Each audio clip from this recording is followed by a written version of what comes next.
The following video was sponsored by the Greek American Heritage Society of Philadelphia, preserving and promoting our community's history.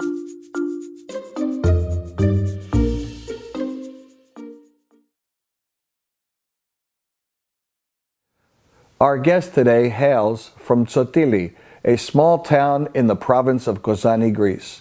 In the late 1950s, she and her family were part of a large wave of immigration that moved into the western suburbs of Philadelphia. It was a prosperous and exciting time for immigrants. They planted their roots for the next generation, built new churches, and even a second Greek town in Upper Darby. The foundation of today were in fact built on their pioneering spirit for a better life.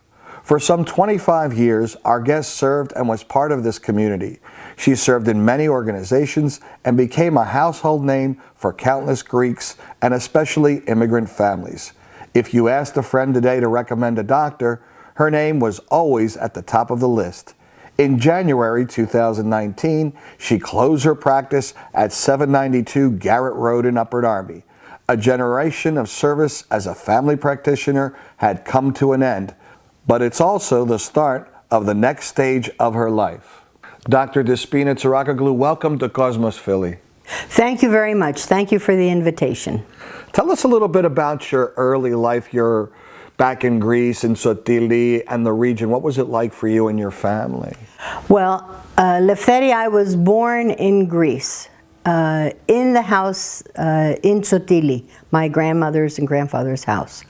Back in 1954, we didn't have the opportunity of going to a hospital for delivery.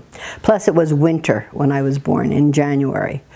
To start from the beginning, I need to say, especially concerning our immigration to the United States, migration to the United States. I need to start from my grandfather, my father's father.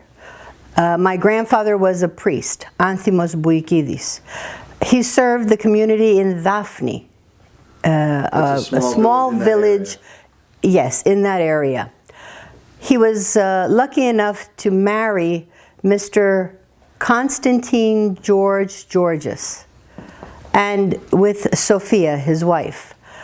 Constantine Georgius came to America. I'm not familiar with how he came, but he was in America when he sponsored my father, Elias Boukidis, in 1956. And my father, by himself, without any language, first time out of Tsotili, ventured to come to America for a better life, for himself and for us. At the time, he left my mother and myself with my grandmother and my uncles in Tsotili. At the time, I was 2 years old when he left. 2 years. And do you remember your father leaving? Yes, I recall little events with my father.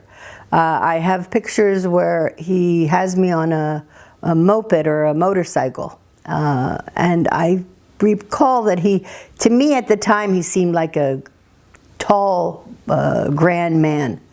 My father, if you knew him, he was not very tall at all. It took him 2 years to sponsor us in 1958 for my mother and myself to come to America. You didn't have any siblings at that time? No, it was just you. And actually, I'm an only child. You're an only child? Yes. Oh.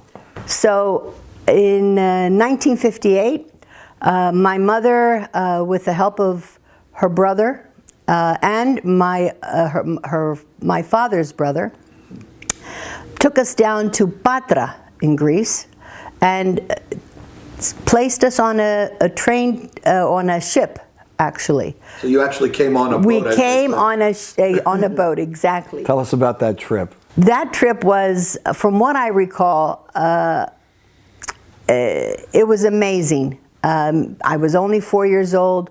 We spoke no English. Unfortunately, my mother got sick on the ship. It was a 13-day voyage. We were lucky enough to meet two younger Greek gentlemen who were traveling to America with us. The ship went from Patra, Greece to New York. Straight through. Straight through. And it was a time when the only thing I remember, since my mother was ill, seasick, and we didn't know to call the doctor, she entrusted these two gentlemen to take me to the cafeteria or to the restaurant on the ship for food and to bring her back soup every day. That was quite a challenge. When we got to New York, my father with Kesari, with a family friend, came to meet us, and at the time he had rented a room, I believe it was on 58th and Market, from Mike and Helen Mitulis, who had rented the apartment. That's a name well known in the community. Yes. Are they the same people? Yes, they're from New Jersey. Okay, okay. They're Pete Mitulis' brother. Small world. Very small world. So we rented a room. It was a 4-bedroom apartment. And we stayed there for about, I believe, about a year. Until we had the financial capability of actually renting an apartment on our own at 60th and Chestnut on the 3rd floor. 60th and Chestnut in Philadelphia? In Philadelphia. So after a year you came to Philadelphia? Yes. And settled into the West Philadelphia community? West Philadelphia. So you were part of that new wave that was migrating through, as we said. The apartment had 3 bedrooms. And of course we kept one and rented the other 2, as was... So you were true capitalist. You knew right away how to make a buck on it. Okay. There was no way to make a living back then. Both my father and my mother had to work. And I started, back then there wasn't a big surge of helping people with the English language. So when I started school, when I started 1st grade, it was quite tough because I do no English and I was quite an active child. So every other week, my father would be in the principal's office with Pete Machikas, who was from the Lamb Tavern, as an interpreter, to discuss the next problem that his daughter was causing or the next issue that was coming up. After 1st and 2nd grade, they decided to put me in 3rd and 4th grade at a private school that was run by nuns. Oh, wow. Yes, I was. The school was called Pillar of Fire, and for 3rd grade, the nuns were very strict. Of course, that helped settle me down. And they also were very compassionate with helping me learn the English language, which was a big blessing for me. Now, at this time, you were approximately how old? I was 5, 6 years old. And you were part of that St. Demetrius community? St. Demetrius, absolutely. You were part of the migration across the Parkway? Exactly. We went to church every single Sunday. We walked to church, actually. So you went to the original location at Larchwood Avenue? Larchwood, exactly. Father Logothetti, I remember, and Presbitera was our Sunday school teacher. And somewhere along the way, I do have a Sunday school picture with Presbitera. But do you remember walking to church? I remember walking to church every single Sunday. And there were many blocks Greeks in and that blocks, community. yes. Yes, there were. There were. I have heard that there was also a school in that area briefly.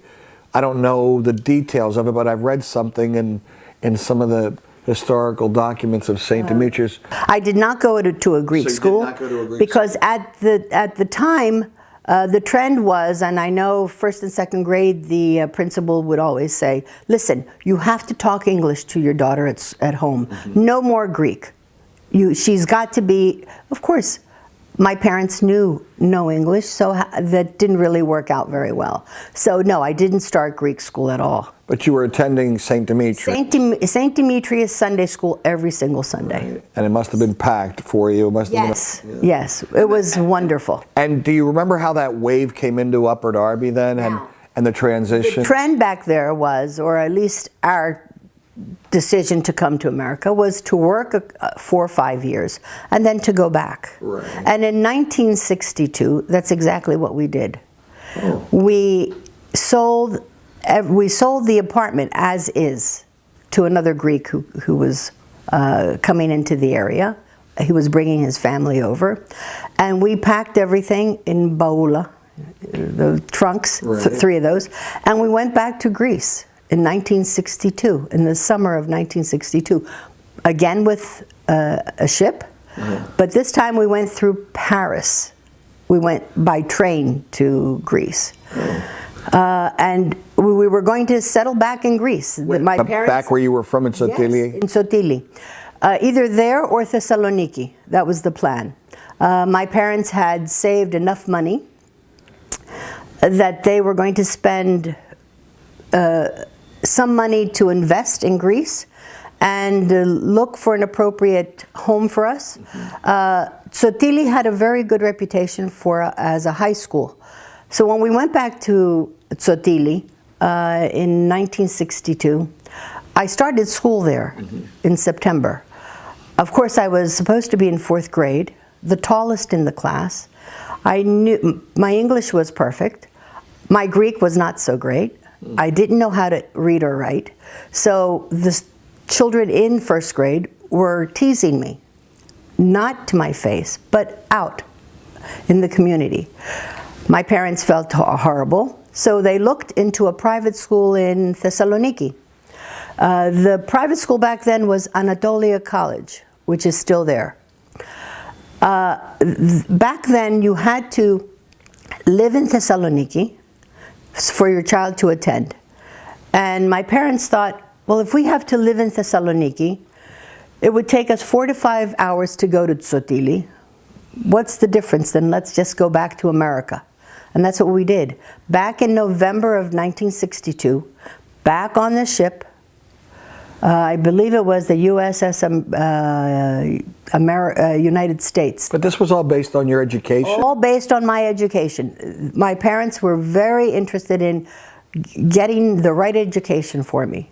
And I'm very grateful for that. So we came back. Came back again. Yes, so we're back now. We stayed, we didn't have a place to stay, so we stayed with Maria Papa George for 6 months until we finally found and bought a house in Upper Darby, 120 Chatham Road. And that was 1960? That was 1963 when we bought the house. So now you're part of that heavy wave that's taking over that neighborhood around the church. Exactly. What was that like? That was very stimulating. My parents were very active in that. And the church hadn't quite... The church had not quite... It was just starting to they made the deal, they were going to build. Yes. We went to another church that was, that we rented in the, I think it was off of 73rd Street, that we had to do services in the morning, and then the church, the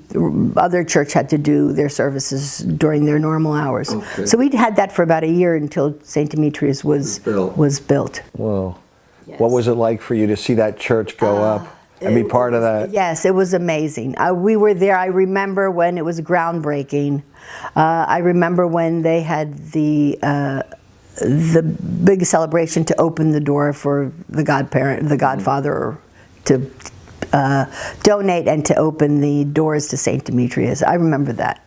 Well, let's talk a little bit about your years in high school or beyond high school, where you went to Villanova. I graduated Upper Darby High School in 1971 at the age of 17. That was the first time we went back to Greece for 3 months. It was a graduation present. After that, we went to Greece fairly often, practically every summer. I went to Villanova University, got my Bachelor's of Science degree in 1975.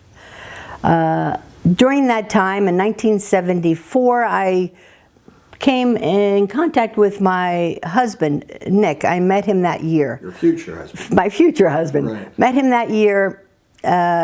We talked. We had just small a romance? Conversation. No, not really.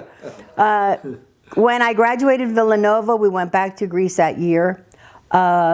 Nick was there. He came. We spoke, and to my surprise, although I had applied for medical school and had gotten in, I was getting married in 3 weeks. Just like that? Just like that. we talked, we decided to, okay, he had a thriving practice. He was a OB/GYN. He had finished his residency and his practice was up and running about 2 or 3 years. Next thing I know, I was getting ready for a wedding, got married, and everybody left, and there I was in Greece. Living in Thessaloniki? Living in Thessaloniki. And teaching, I think you said you... To my surprise, I had to get a job because Right.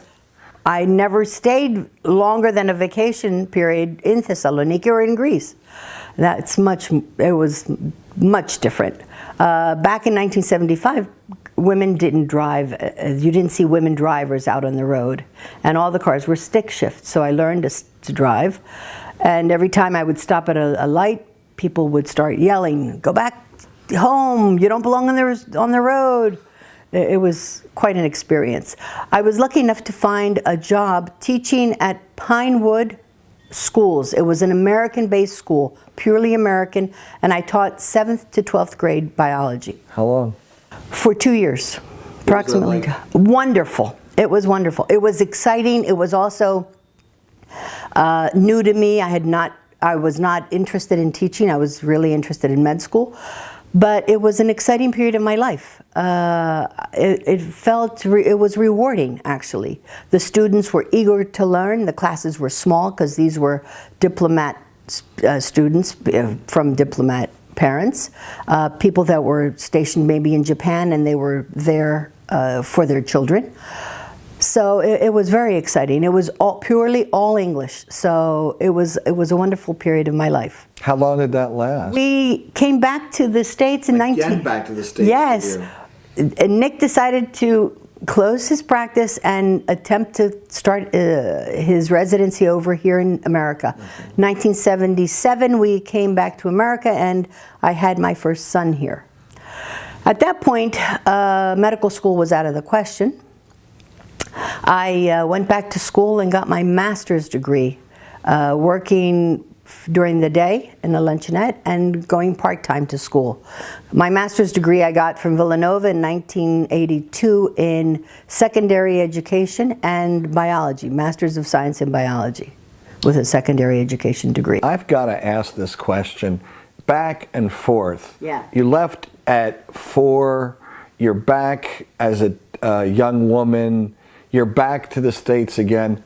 At this point in time, did you feel a sense of home? Did you feel more American, more Greek? Did you feel like that line they say about having a foot in both countries? What was your sensitivity? I think because this back and forth, I felt more Greek at most of the time. Mm-hmm. But I knew the opportunities in America were greater. Mm-hmm. That's why we came here, and that's why we established ourselves here. Okay, so and you'll see with our children's upbringing that we pushed that Greek influence into them tremendously. We sent them to Greece every single summer with my parents to a Greek summer camp for 3 weeks. Okay. And that was really a challenge for them until they developed friends and the familiarity with the language. And you'll see that it builds that desire to be in Greece and come back in America and work hard. Did you continue to go back and forth yourself? We did after Nick finished his residency, because from 82 to about 85 or 86, Nick had to do his residency over, and I taught 2 years at 2 Catholic high schools here. After that, I stopped teaching and sort of managed his practice, his private practice in OB/GYN. So I had to go back to seminars and learn how to teach, to learn how to bill the procedures he was doing, learn coding. In 1986, in 1985 actually, I decided to bring up the problem or the question of how about medical school for me? Because that was always my desire. And Nick was 100% with the idea. So I went back to medical school. I approached them. Of course, they said you have to retest. You have to take the MCATs again. It's been 10 years almost. So I did. I took the MCATs again, and in 1986 I started medical school. Finished in 1990. Wow. Yeah, with 2 kids. My youngest was 4, my oldest was 9. But my mother and father were a big help, especially my mother and Nick with his support. Now, during this time, you were raising the kids, helping Nick, you've got your parents. Yes. You're part of the Greek community as well. Very strong Greek community because of Nick, primarily. Once I started medical school, I backed off because it was just too much. I had to study. I had to take care of the kids with their studies. So Nick was, at that time, president of this organization, president of that organization, federation. Getting dressed up to various functions. But I enjoyed every minute. But you still had your mind set on the goal. My mind was, yes, that was the goal. Yeah. I wanted to be a physician. So when did it all happen? 1990. 1990. Do you remember the day? Oh yes, June 3rd, 1990. Yeah. What took place? Academy of Music. We had, there were only 10 tickets that were allowed per family. Most of my family were there. It was wonderful. And then we had a reception at the Lanark Country Club for that, for the graduation. Now, after graduating from medical school, 1 year of internship took me a very difficult year, because back then we had to go in at 6 and leave the next day at 7. And you had to be on call in the hospital. Who was taking care of my mother? Your mother? Oh yes, my mother, yeah. Could not have done that without her. But it was a rewarding year, which led me to go then to apply for family practice, because I wanted to do a little bit of everything. I wanted to take care of the whole family. I loved pediatrics, but it wasn't, I saw that I really also loved the parents of the kids, the grandparents of the kids. That's why I went into family practice. We'll talk about that then. How did you launch the family practice you're so well known for? Well, I did another 2 years of residency in family practice at Delaware County Memorial Hospital. And during that time, we had a very good program, which had the opportunity of delivering 3 babies, doing OB, doing some surgical procedures. It was a very well-rounded residency program. And that's when I decided with Nick to search for an office where we could both share the office space and also perhaps some of the patients, because he would deliver, they would come to the office, they would be familiar with the office, and then I would take care of children from 2 weeks on. Okay, so tell me about the location. The location we found was a Century 21 office at 792 Garrett Road, which happened to be for sale in 1993. And that was part of the Greek town there. There were a lot of Greeks in the area. A lot of Greeks in the area. A lot of Greeks in the area. Was that your hope to work within the community, or? Within the community. I didn't want to step on anybody's toes, though. There were other doctors in the area. Other female doctors? None. So let's talk about that briefly. What was it like for you, kind of being a pioneer as a woman in the Greek community as a doctor? It was really rewarding. It was a challenge. Because there were no other women. And it was truly, I think, I don't want to say that men don't have compassion, but it was really a compassionate thing for me. There's a nurturing aspect that women have. Yes, I think it's true. There is a nurturing aspect. Plus, I took my time to sit with the patient, to listen to their problems, to find out exactly what is the stimulus that's bringing you here. What's the real cause? Because, they would come in, they would say, I'm fine, I'm fine. As they're walking out the door, I'm not really fine. Okay, bring them back in, let's talk about it. Well, I took my time. How did the practice grow, and how did you become so synonymous in the community? I mean, as I mentioned in the introduction, when somebody said, I need a doctor, your name popped up often. We know that you were in the heart of the Greek community, But obviously you established yourself a little further in. When I opened the practice, honestly, I had 10 charts, my family's charts. That was it. And since I had no patients, I worked for the Navy, on the Navy shipyard. I worked for the Navy as a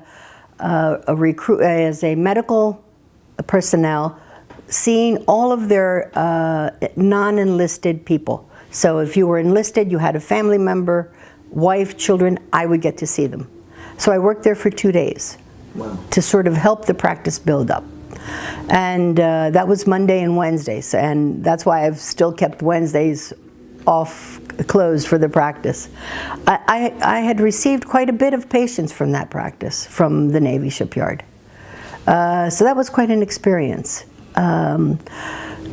It was also, I think, taking the time, since I didn't have a big load of patients in the beginning, I spent an hour with patients.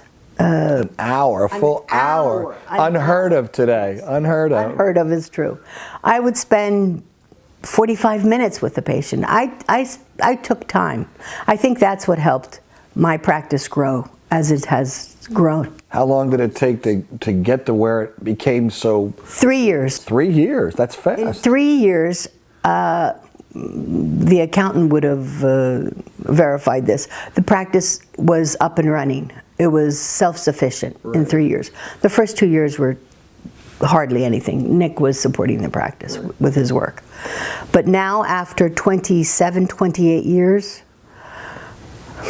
I must have seen 6,000 patients. I was going to ask you for some statistics. 6,000 patients that you mention a name and I can picture them, I know them. Tell us about the number of Greeks you think you've seen or worked with. In the beginning, I think the number of Greeks were not as many. I got most of my patients from the community.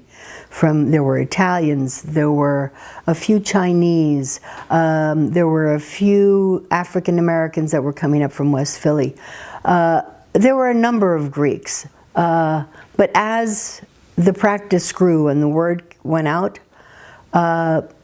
towards the end, I would say maybe 60–70% of my practice was from the Greek community. What were they immigrant Greeks that primarily came into the area, established? Greeks. There were immigrant Greeks. There were Greeks that knew me as a child and would come in and say, "Hey, I remember you when you were 4 and you were dancing at the Horosperida. I remember you when you were 8 years old in Greek school and you were saying, you were talking on Sari's program." Because I went to Greek school later. After we came back in 1962, that's when my parents signed me up for Greek school. So I didn't finish Greek school till when I finished high school. I was much older. And so it's interesting to get that mix of people who come in and trust you with their health, even though they knew you when you were younger and as a kid. Has the medical field for you changed over 25 years? And if it has, in what areas? It has. When I started practicing in 1993, the big trend then and the new trend was these HMO establishments, Keystone Mercy Health Plan, which were for Medicaid and Medicare Advantage plans. They were very new into the practice, and we had to accommodate them. The older doctors that were around didn't want to, they wanted a fee-for-service practice. They didn't want an HMO. They didn't want to get $8 a month per patient and hope to see them only 2 times a year. My whole feeling was, I went into the practice to help people. I didn't have to be a doctor. I didn't have to continue my education. I could have stayed as a teacher. I was very happy. But I went in because I wanted to help people. So I actually accepted the HMO and a lot of the welfare people. I think a lot of people are grateful for you doing that too. Yes, I think I helped. I think I helped, and I got to build the practice because of that. because I wasn't judgmental, saying, well, you have welfare. I can't see you for $17, you know, for a visit. I was pleased to help them, and everybody goes through that stage in their life sometime. Well, your practice continued to grow and evolve. You could have moved out of that community long ago, yes, but you chose to stay, and you embraced the next wave of immigrants from the entire area. Yes. Tell us a little bit about those folks and what it was like for you to serve them. Listen, the last 10 to 12 years, the environment in Upper Darby has changed tremendously. The immigrant population now is more Asian, more Philippine, more Mexican, and more African American. And I stayed because there was a need. If I abandoned that office, I would have been, yes, I'm sure people would follow me, but there would have been a void in that area. And I didn't want to do that. So let's talk about community service and how it tied into your life, because you had a profession and you had community service and you got to see a lot of people. First, tell us about the community service you did within the Greek community, and then tell us how it affected you. When Stephanos, my firstborn, was 2.5, he wanted to go to Sunday school. And one of the stipulations was he had to be 3 years old. So what I did was sign up for a Sunday school teacher. I did that for 5 years for St. Luke's, kindergarten Sunday school teacher. And I think that enlightened me. I loved the little children, and I loved teaching them and singing with them. Also, moving on with my husband being so involved when I was in med school, and he was in all these societies, in the Federation. At some point in our lives, we were both presidents of Pavlos Melas and Amalia, the Pan-Macedonian Society. And during our reign, we had the 50th anniversary that was celebrated. Of the organization? Of the organization, yes. And we will show that to you. That was exciting. That was very exciting. At some point, we also had Governor Rendell come and actually be part of the celebration. Very exciting, and it was rewarding giving back.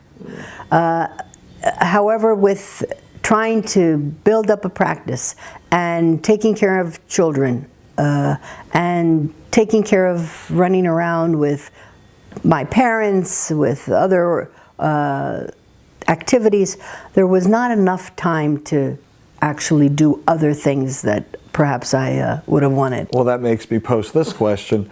Are there things that you felt you'd liked to have done thus far that you haven't gotten to yet? Travel more. Travel more. We're going to get to that, right? Yes, travel more. Maybe dabble in something new. I don't know. I'll have to find out. Maybe in real estate. Maybe in helping volunteering, now that the stage is... Do you think you'll still have your hands in something in the medical field? I think so. I was just toying with the idea of perhaps teaching, going back to teaching, and perhaps using the medical aspect of it in teaching. I don't know. Maybe writing a book. Maybe There must have been a point in your life where people have come to you, people that you've served through your profession especially, and have given you a big thank you or reminded you of something special. Could you share one or two of those things with us, those experiences? Since the middle of October, the beginning of November, we sent out letters last year actually, that the practice would be closing.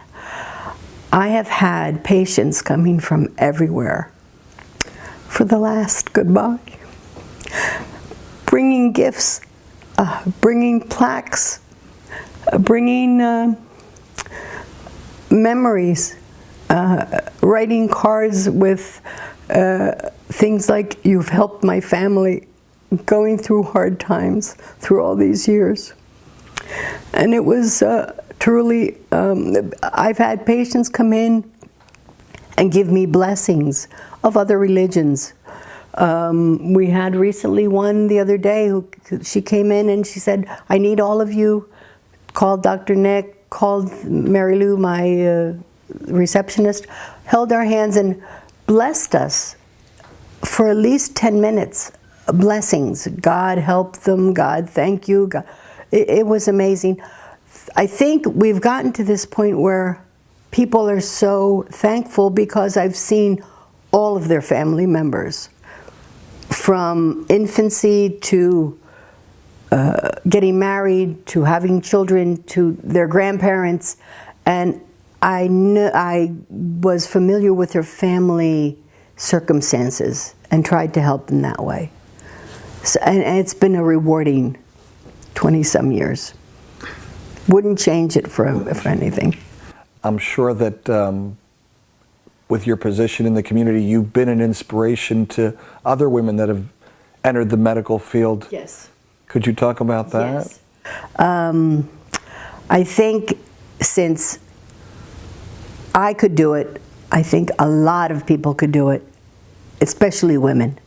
And I have two cousins, first cousins, who both are physicians now. Maria Vassiliadis and Irini Vassiliadis. They're first cousins, and I think I was an inspiration for them, for their parents to say, look, Despina did it with children, you can do it. Keep that goal in mind. And I'm sure I have other patients who are also going towards that. I have an Indian patient that is now at a medical school in Upper New York, and his father, he went to the University of Penn. The patient. Keep in contact with these people, obviously. Yes. Yeah. Oh yes. He didn't do well. The first year as students, I kept telling his father, look, he'll do it. If he has that as a goal, he'll obtain it. And he has. It makes me feel wonderful. It makes me feel wonderful. Yeah. Especially when, kids grew up with me as their physician and they want to become a physician. They want to be a pediatrician. They want to be, and they have. They have. I have at least 10 patients who are now physicians, besides my two cousins, who were inspired and were given hope. There's a sign outside that has your family practice mentioned. Yes. When does it come down officially? Oh, God. And what are you going to do with it? I think I'm going to keep one of the signs for a souvenir. But other than that, we haven't thought about it yet because we're still packing things away. And patients are still coming in. They're still coming in. Yes. You're still serving. Yes, yes. They're coming in. They're asking now for my opinion. What do you think? Who's the next doctor? Who should I go to? Difficult question to answer. And so where do we go from here? Now that your practice is, the doors are closing, yes. You're going to have to stop letting people in. Yes. What are you going to do next? Where does life take you? I think we're going to take one day at a time. There are many things on our bucket list. We just have to take one step at a time and see what we can handle. Skydiving, bungee jumping? No bungee jumping, no skydiving. We have arthritis at this stage of the game. No, traveling, sightseeing, being more with family, attending church more. Okay. Maybe even now having time to join the Philoptochos, which I didn't have time before. Well, so you still want to serve. Oh, absolutely. Absolutely. Dr. Tsirakoglou, thank you. We have a great wish and thank you for all you've done for our community, and we wish you nothing but the best out there. Good luck with the future and good luck with your future endeavors. Thank you. Thank you very much. I want to thank Cosmofili for this opportunity, and I want to thank you, Ted, for everything, and Vasily. Thank you. Thank you. For more information about sponsoring or viewing the interview series, visit the Greek American Heritage Society of Philadelphia online at gahsp.org.